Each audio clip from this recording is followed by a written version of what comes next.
Welcome back to How to Craft Fair. Today's video is episode number 3 in the How to Become a Craft Fair Vendor series. So before we begin our search for your next craft fair, we first have to talk about a couple of things such as the event size, the event location, and a couple of other elements we should cover before we begin our search. Let's jump right in. So if you're new to craft fairs, I would recommend starting small. You want to get a few shows under your belt before you start to expand and graduate to these bigger shows. You want to get your routine down, get in a rhythm, go through those first few steps of planning for the fair, building up your inventory, doing your checklist, practicing your booth setup, then actually going to the show, experiencing a show, and then coming out of the show, you want to experience your post-event wrap-up as well, analyzing your sales and statistics, just taking a look back and reflecting on the show. So that entire arc of a story, you want to be able to go through that a few times before you start to really take on these major shows. Also, keep in mind that bigger shows by attendance usually means more competition, more competitors. The bigger the shows get, the more likely you are to experience a fellow vendor being at the show who sells something similar to you. So you also have to keep that in mind when you get to these larger shows. Also, another thing to keep in mind too with the bigger shows is, of course, you're going to need more inventory. So more stock built up. You have to be a lot more prepared to sell with these larger attendance shows. So, like I said, when you're first starting out, I would kind of take it slow. Get a few shows underneath your belt and get in that rhythm, and then start to work your way up to these bigger events. All right, so the next thing that you want to consider before looking for a show is, do you want to be a vendor at an indoor market or an outdoor market? So when we look at the outdoor markets, some of the pros and cons are that you are subject to weather, so the conditions can play a factor. Obviously, there's only certain times a year in most of the places that people live that you can do an outdoor market, so you're kind of limited by what time of year you can participate in these. And then there's also a few expenses that are pretty much strictly for outdoor markets that you wouldn't see at an indoor market, mainly a tent canopy. Sometimes you can use that at an indoor market, but it's rare. Then you also have to have tent weights and other things like that. So it's just a few things to consider for an outdoor market. Now, an indoor show is obviously you can do it year round, and you're also not affected by any kind of weather difficulties. And generally, you're not going to see a whole lot of cancellations or makeup dates with an indoor show, because most of the time that's happening because of weather-related reasons at an outdoor market. So, potential scheduling conflicts and things like that likely aren't going to come into play the way that they possibly could with outdoor markets. Another thing with indoor shows, though, is that they probably are, on average, a little bit more expensive for a booth fee than an outdoor market. Outdoor markets is usually where you can find pretty inexpensive booth fees. So if you're first getting started, this might be an option to consider, where you don't really have to invest in a significant booth fee right off the bat when you're getting started. Okay, so now that you have an idea of the type of craft fair you're looking for, let's go ahead and get started and find that show. So the first place I would recommend is just a Google search. You can type in craft fairs near me, and generally that is going to pull up a whole list of shows upcoming. A lot of times they're sorted by date, upcoming date, and they'll also, show up on a map relative to where you're searching from. So that would be a good place to get started. Another popular way is through Facebook search and groups. A lot of cities and towns and even states have Facebook groups dedicated to craft fairs in a particular area. This is also a really popular place for organizers of craft fairs to promote their show and to kind of do like a call to artists type of action, where they can put like a poster out there and say, they're looking for vendors for their show. So this would be another really great option to find shows. Another option to think about is your local city or county's website. A lot of times they'll have a calendar of events going on, and you can search by craft fairs and things like that. And again, you kind of have to think about it from the organizer's perspective. How is an organizer going to recruit vendors for a show?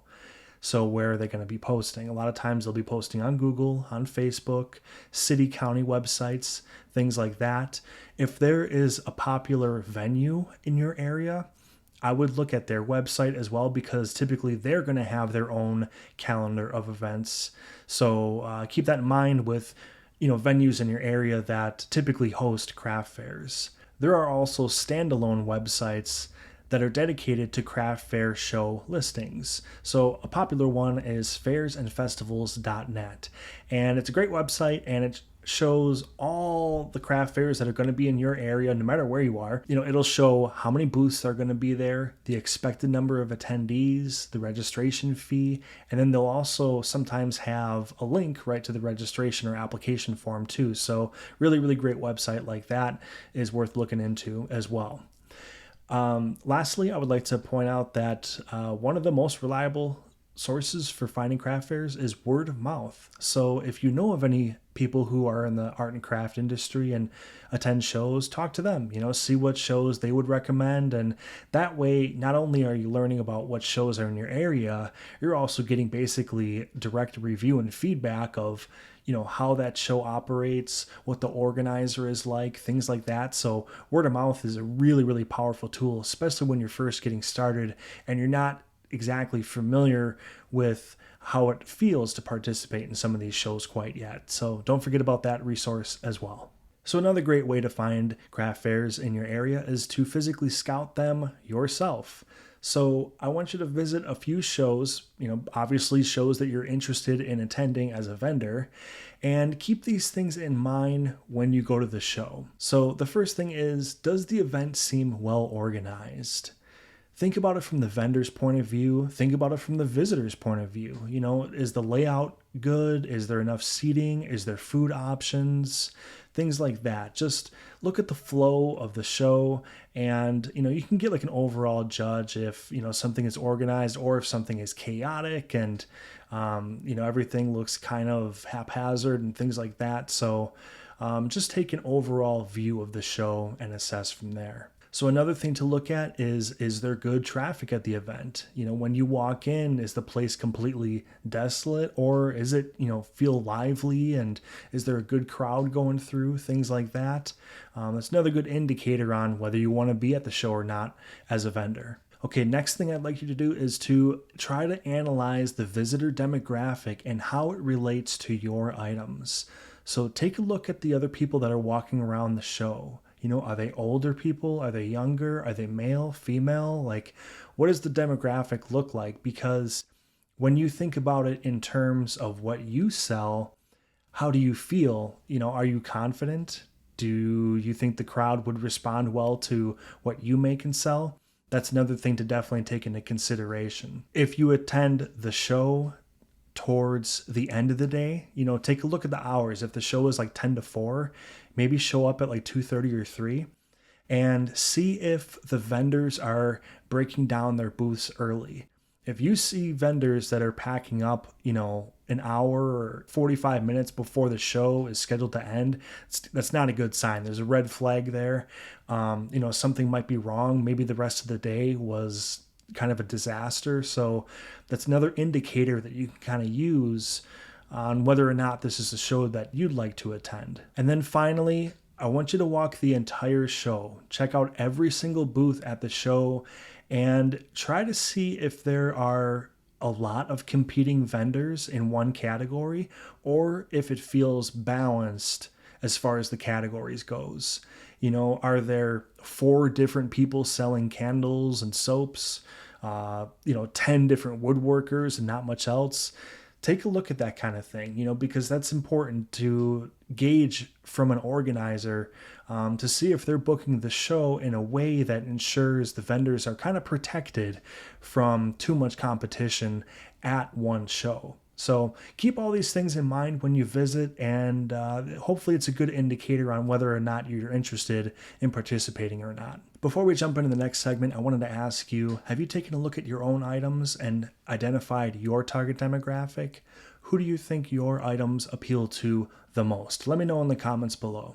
Okay, so if you happen to be scoping out a few different events in person and checking them out and things like that, one thing that you should definitely do is to try to speak with the event organizer if they're there. Describe the things that you make and see if it's a good fit for the event and see how they respond.